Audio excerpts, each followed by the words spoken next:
নমস্কার, তিয়াশার রান্নাবান্নাতে আপনাদের সবাইকে স্বাগত।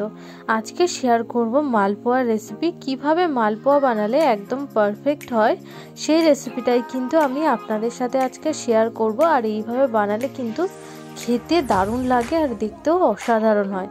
তো তার জন্য কিন্তু সবার প্রথমে আমি এখানে একটা পাত্র নিয়ে নিয়েছি। তারপর নিয়ে নিলাম সবার প্রথমে এখানে 1 বাটি পরিমাণে ময়দা। আর মালপোয়া পারফেক্ট হবে, সব কিছু পরিমাপ যদি একদম পারফেক্ট থাকে তাহলেই কিন্তু মালপোয়াটা একদম পারফেক্ট হবে। তারপর এখানে হাফ বাটি মতন দিয়ে দিলাম সুজি, দিয়ে দুটোকে প্রথমে এভাবে শুকনো উপকরণকে মিক্স করে নিলাম। আর আপনারা কিন্তু সব উপকরণ অবশ্যই মেপে দেবেন। যদি আপনাদের কাছে বাটি, কাপ বা গ্লাস থাকে তো সেই অনুযায়ী কিন্তু এগুলোকে মেপে দেবেন।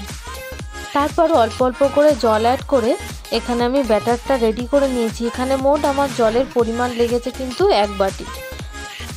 ব্যাটারটা একদম রেডি হয়ে গেছে, দেখুন ঠিক এরকম হবে। এবার এটাকে আমি আধ ঘন্টা মতন রেস্টে রেখে দেবো। তারপর আমি আধ ঘন্টা পর গ্যাস অন করে কড়াই বসিয়ে তাতে তেল গরম করে পরিমাণ মতন তেল দিয়ে প্রথমে সামান্য একটু পরিমাণে দিয়ে চেক করে নেব। তারপর এগুলোকে মালপোয়ার আকারে উল্টে পাল্টে ভেজে নেব। এদিকে একটা পাত্র বসিয়ে দিয়েছি, 2 কাপ মতন জল দিয়েছি আর 1 কাপ মতন চিনি দিয়ে এটাকে একটা শিরা বানিয়ে নিয়েছি। তারপর মালপোয়াগুলো শিরার মধ্যে দিয়ে প্রায় 1 ঘন্টা মতন এটাকে রেখে দিয়েছিলাম। তারপর শিরা থেকে তুলে নিয়ে একটা প্লেটে সাজিয়ে নিয়েছি। দেখুন কত সুন্দর দেখতে হয়েছে, খেতেও কিন্তু দারুণ টেস্টি হয়েছিল। এইভাবে কিন্তু মালপোয়ার রেসিপিটা অবশ্যই বানাবেন। আর যদি ভালো লাগে লাইক কমেন্ট করবেন।